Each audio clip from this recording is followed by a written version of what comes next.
नमस्कार, जय हिंद दोस्तों। भी आपने इलेक्टोरल बॉन्ड्स के बारे में काफी सुना हो। इलेक्टोरल बॉन्ड्स के ऊपर में काफी चर्चा है। पहले सुप्रीम कोर्ट का डिसीजन आया कि इलेक्टोरल बॉन्ड्स एक सही प्रोसेस नहीं है पॉलिटिकल फंडिंग करने का, इसलिए उन्होंने उसको क्वैश कर दिया। उसके बाद उन्होंने एसबीआई को बोला कि जितना भी डेटा हो सकता है इलेक्टोरल बॉन्ड से संबंधित उसको जारी करो। और जब से डेटा सामने आया है तब से इसके ऊपर में पॉलिटिक्स हो रही है, क्योंकि चुनाव का टाइम है। तो ये पूरा प्रोसेस है क्या, इलेक्टोरल बॉन्ड्स क्या थे, क्यों उसको क्वैश किया गया, और जो डेटा आया है वो क्या बात करता है, इसी को हम लोग समझेंगे इस वीडियो में। कि सबसे पहले हम लोग इलेक्टोरल बॉन्ड्स को समझने की कोशिश करते हैं कि आखिर ये इलेक्टोरल बॉन्ड्स हैं क्या। कि पॉलिटिकल पार्टीज इंडिया में पॉलिटिकल एक्टिविटीज करती हैं, उनकी अपनी कुछ आइडियोलॉजी होती है, वो देश में कुछ परिवर्तन करना चाहते हैं। कई सारे लोगों को उस आइडियोलॉजी में बिलीव होता है, उसमें उनका विश्वास होता है, उनको लगता है कि ये पर्टिकुलर आइडियोलॉजी आगे बढ़नी चाहिए, इस पर्टिकुलर आइडियोलॉजी के लोगों के पास में देश में सत्ता होनी चाहिए, तो वो उनका समर्थन करते हैं। इस तरह से पॉलिटिकल पार्टीज के पास कुछ समर्थक और कुछ विरोधी आ जाते हैं। अब देखिए, पॉलिटिकल पार्टीज कोई एक प्रॉफिट मेकिंग ऑर्गेनाइजेशन तो है नहीं, कोई एंटरप्राइज तो है नहीं, कोई वो बिजनेस एक्टिविटी तो करती नहीं है, लेकिन इतना बड़ा वो जो एक पॉलिटिकल प्रोसेस में पार्टिसिपेट करती हैं, जो पॉलिटिकल एक्टिविटीज करती हैं, उसके लिए उनको चाहिए होता है फंड्स। अब वो फंड्स वो कैसे आएगा, तो उनके जो समर्थक हैं, वो लोग जो उनकी आइडियोलॉजी में बिलीव करते हैं, जिनको उन पर कॉन्फिडेंस है, विश्वास है, वो लोग उनको डोनेशन देते हैं। अब देखिए, पिछले बहुत सालों से एक चीज आ गई थी कि पॉलिटिकल पार्टीज के थ्रू लोग अपने ब्लैक मनी को व्हाइट मनी में कन्वर्ट कराने लगे थे। क्योंकि पॉलिटिकल पार्टीज को डोनेशन देने का प्रावधान है, तो कई सारे लोगों ने अपने ब्लैक मनी को पॉलिटिकल पार्टीज को दे करके उसको व्हाइट कराने का एक बिजनेस तक क्रिएट कर लिया था। देश में कई सारी पॉलिटिकल पार्टीज ऐसी खड़ी हो गई थी जो ना कोई पॉलिटिकल एक्टिविटी करती, ना कोई चुनाव लड़ती हैं, लेकिन उसके बावजूद उनका रजिस्ट्रेशन है, उनका एक ऑफिस है, और उनके पास में खूब सारे डोनेशंस आ रहे हैं, और वो उसको अपने खर्च की तरह से दिखाती भी थी। इसको देखते हुए पहले इलेक्शन कमीशन ऑफ इंडिया ने ये बात कही कि आप अगर पॉलिटिकल पार्टी हैं तो आपको चुनाव लड़ना पड़ेगा, और ऐसी पॉलिटिकल पार्टीज जो चुनाव नहीं लड़ रही थी बहुत लंबे समय से, उनके रजिस्ट्रेशन को कैंसिल किया गया। ऐसी फेक डमी, सिर्फ पेपर में मौजूद पॉलिटिकल पार्टीज को। इसके अलावा एक और चीज देखिए कि पॉलिटिकल पार्टीज को कोई टैक्स नहीं भरना होता।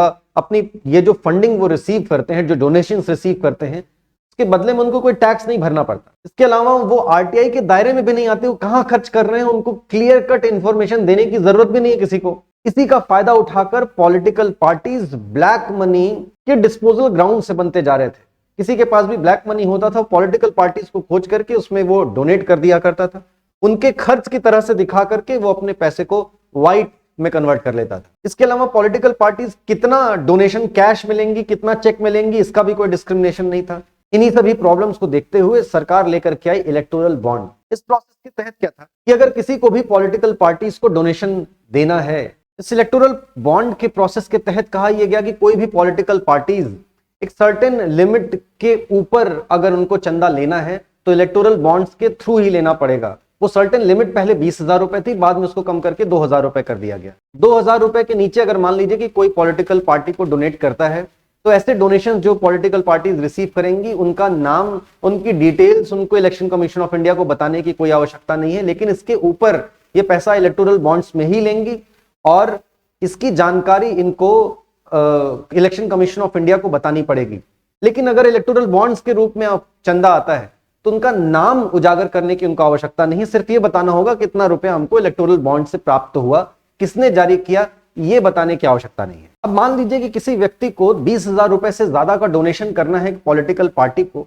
देखिए, इलेक्टोरल बॉन्ड आने के पहले एक चीज ये थी कि 20,000 रुपए के ऊपर का जितना भी डोनेशन हुआ करता था, उसकी डिटेल्स पॉलिटिकल पार्टीज को इलेक्शन कमीशन ऑफ इंडिया को देनी होती थी, और वो पब्लिक प्लेटफॉर्म पर होता था। अब ऐसे में होता यह है कि अगर मान लीजिए कि कोई बड़ी कंपनी है, कोई बड़ा रसूखदार देश में व्यक्ति है, अमीर व्यक्ति है, उसने पॉलिटिकल पार्टी को चंदा दिया और ये बात पता लग गई देश की जनता को, अब होगा क्या। मान लीजिए कि सरकार, जिस पॉलिटिकल पार्टी को उन्होंने चंदा दिया, उसी पार्टी की सरकार आ गई, तब तो ठीक है। दूसरी पार्टी की सरकार आ गई तो ऐसे में वो उस डोनर को हैरास कर सकते थे, परेशान कर सकते थे। दो पॉलिटिकल पार्टीज हैं, ए और बी, और मैंने अगर ए को चंदा दिया और सरकार बन गई बी की, तो बी सरकार में आने के बाद में क्या करेगी, अच्छा तुमने ए को चंदा दिया था, अब तुम्हारे ऊपर कार्रवाई होगी, तो ऐसे में मेरा हरासमेंट हो सकता है। इससे बचने के लिए यहां पर एनोनिमिटी का एक क्लॉज रखा गया, इसी के लिए आया इलेक्टोरल बॉन्ड।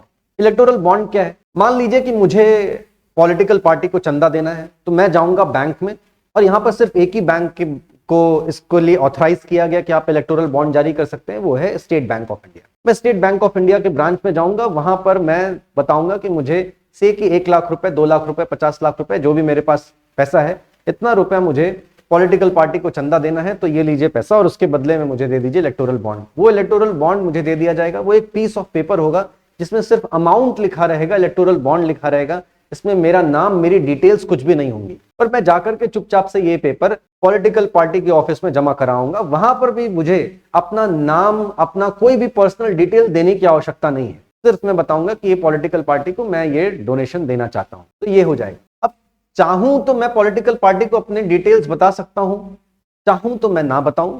पॉलिटिकल पार्टीज वो अगर डिटेल्स उनके पास होगी भी, तो भी वो इलेक्शन कमीशन ऑफ इंडिया को डिटेल्स बताने के लिए उनके ऊपर में कोई प्रेशर नहीं, कोई दबाव नहीं है, कोई मैंडेटरी क्लॉज नहीं है। अब पॉलिटिकल पार्टीज जैसे ही इलेक्टोरल बॉन्ड ये रिसीव करेंगी, उनको कुछ दिन के अंदर अंदर, उनको 1 हफ्ते के अंदर अंदर उसको जाकर के अपने बैंक अकाउंट में जमा करना होगा, उसको कैश कराना होगा। अगर उन्होंने वो नहीं किया तो वो पूरा इलेक्टोरल बॉन्ड का पैसा प्रधानमंत्री राहत कोष में चला जाएगा, प्राइम मिनिस्टर रिलीफ फंड में चला जाएगा। तो देखिए यहाँ पर 2 अलग अलग समस्याएं थी। एक, जो डोनर्स हैं उनकी एनोनिमिटी बनाए रखना, और एक दूसरा कि पॉलिटिकल प्रोसेसेस में होने वाली एक्सपेंडिचर में से ब्लैक मनी को बाहर करना। तो यहां पर सरकार ने जिस चीज को प्रेफरेंस दी वो ये कि ब्लैक मनी को कैसे भी करके बाहर किया जाए ना, और एनोनिमिटी को बनाए रखा। लेकिन अभी जो सुप्रीम कोर्ट का हाल फिलहाल डिसीजन आया है, उसने ये बात कही, सुप्रीम कोर्ट ने ये बात कही है कि एनोनिमिटी बनाए रखना कोई बहुत जरूरी चीज नहीं है। देश की जनता को पता होना चाहिए कि कौन किसको कितना डोनेट कर रहा है।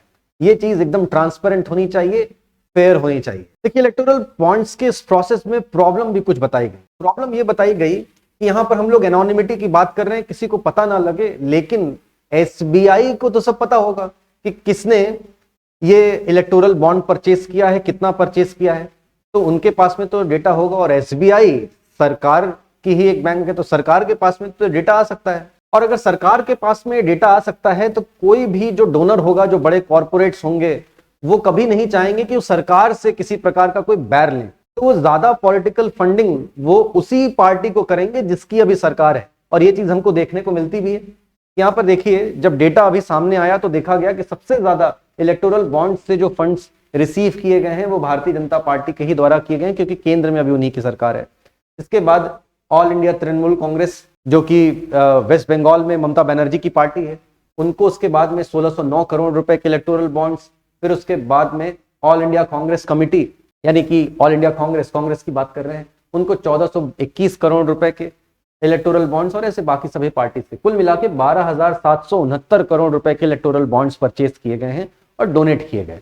जब भारतीय जनता पार्टी से इसका जवाब मांगा गया तो उनका कहना है कि देखिए, जब पहले अगर हम लोग डोनेशंस की बात करें, जब इलेक्टोरल बॉन्ड नहीं आया था, उस समय भी 2004 से लेकर के 2014 तक जब कांग्रेस की सरकार थी, तब ज्यादा फंड्स, उस समय कूपन्स हुआ करते थे, कूपन से ज्यादा फंड कांग्रेस पार्टी को ही मिलता था। स्वाभाविक सी बात है कि इस समय जिस पार्टी की सरकार है, इसका मतलब इस समय सरकार इनकी बनी क्यों? क्योंकि इस समय देश की जनता को इस पर्टिकुलर पार्टी में, इस पर्टिकुलर पार्टी की आइडियोलॉजी में बिलीव है, तभी तो उनकी सरकार बन रही है। और अगर देश की जनता में इनका समर्थन है तो इसका मतलब कि उनको ज्यादा फंड्स भी रिसीव होंगे, ज्यादा डोनेशंस रिसीव होंगे, स्वाभाविक सी बात है। और इस समय अगर देश में 300 से भी ज्यादा सांसद भारतीय जनता पार्टी के हैं, इसका मतलब कि देश में ज्यादा स्वीकार्यता है भारतीय जनता पार्टी की, ज्यादा लोग इस समय समर्थन करते हैं भारतीय जनता पार्टी का, तो उनको ज्यादा डोनेशंस रिसीव हो रहे हैं। उनका कहना है कि 303 सांसदों के हिसाब से हमको सिर्फ 6000 करोड़ रुपए का इलेक्टोरल बॉन्ड मिला है। अगर नंबर ऑफ एमपीज के हिसाब से अगर जितना इलेक्टोरल बॉन्ड रिसीव किया जा रहा है वो देखा जाए तो तृणमूल कांग्रेस को लगभग 12,000 करोड़ रुपए के वर्थ के इलेक्टोरल बॉन्ड्स रिसीव हुए हैं, कांग्रेस को 20,000 करोड़ वर्थ के इलेक्टोरल बॉन्ड्स रिसीव हुए हैं। उन्होंने इस तरीके के कुछ गणित समझाने की कोशिश की। लेकिन देखिए, विपक्ष का कहना यह है कि इस बात सिर्फ इतनी सी नहीं है, क्योंकि आप सरकार में हैं, आप ईडी, सीबीआई जैसी संस्थाओं का इस्तेमाल करते हैं लोगों को हैरास करने के लिए, और उस हैरासमेंट से बचने के लिए लोग इलेक्टोरल बॉन्ड्स के थ्रू आपको ज्यादा फंडिंग करते हैं।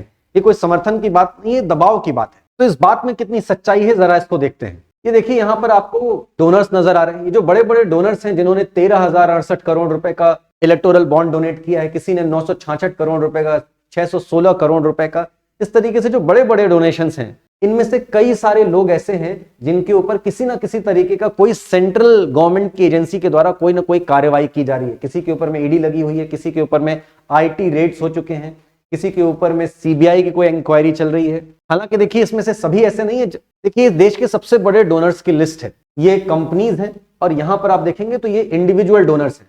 इनमें से ऐसा नहीं है कि ज्यादातर के ऊपर में कोई ना कोई कार्रवाई चल रही है, उसमें से कुछ के ऊपर में कार्रवाई चल रही है। सरकार का कहना है कि इत्तेफाक है, ये जो बड़े डोनर्स हैं इनमें से कुछ के ऊपर में कार्रवाई चल रही है, उनमें से कईयों के ऊपर में कोई कार्रवाई नहीं चल रही है, फिर भी उन्होंने इलेक्टोरल बॉन्ड्स परचेज करके डोनेशंस दिए हैं। खैर जो कुछ भी है, आरोप प्रत्यारोप का दौर चलता रहेगा, चुनाव का समय है। सुप्रीम कोर्ट ने अपना फैसला दे दिया है कि यहां पर एनोनिमिटी बनाए रखने की कोई आवश्यकता नहीं है, कोई पहचान छिपाने की आवश्यकता नहीं है।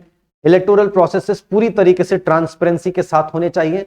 अब देखते हैं कि आने वाले समय में क्या नई व्यवस्था आती है। इलेक्टोरल बॉन्ड्स को तो फिलहाल खत्म कर दिया गया है, लेकिन एक बात तो है कि पॉलिटिकल फंडिंग में आने वाले ब्लैक मनी को रोकना बहुत अनिवार्य है, बहुत ज्यादा जरूरी है। अदरवाइज पॉलिटिकल पार्टीज ये इलीगल माफियाओं की, टेररिस्ट ग्रुप्स की और 2 नंबर का धंधा करने वालों की रिप्रेजेंटेटिव बन सकती हैं। इस बात का खतरा बना रहेगा। हम लोग एक और चीज की बात करते हैं, क्रिमिनलाइजेशन ऑफ पॉलिटिक्स, राजनीति का अपराधीकरण। इसको भी रोकने के लिए ब्लैक मनी को रोकना पॉलिटिक्स में अनिवार्य है। इसके लिए इलेक्टोरल बॉन्ड एक अच्छी व्यवस्था थी, सुप्रीम कोर्ट ने इसको बंद किया है। तो देखते हैं कि आने वाले समय में क्या व्यवस्था आती है। आशा करते हैं आने वाले समय में जो भी नई व्यवस्था आएगी वो इन दोनों ही बातों को ध्यान में रखेगी और उसके हिसाब से कोई एक मध्यम मार्ग निकाल करके एक नया सोल्यूशन प्रस्तुत करेगी।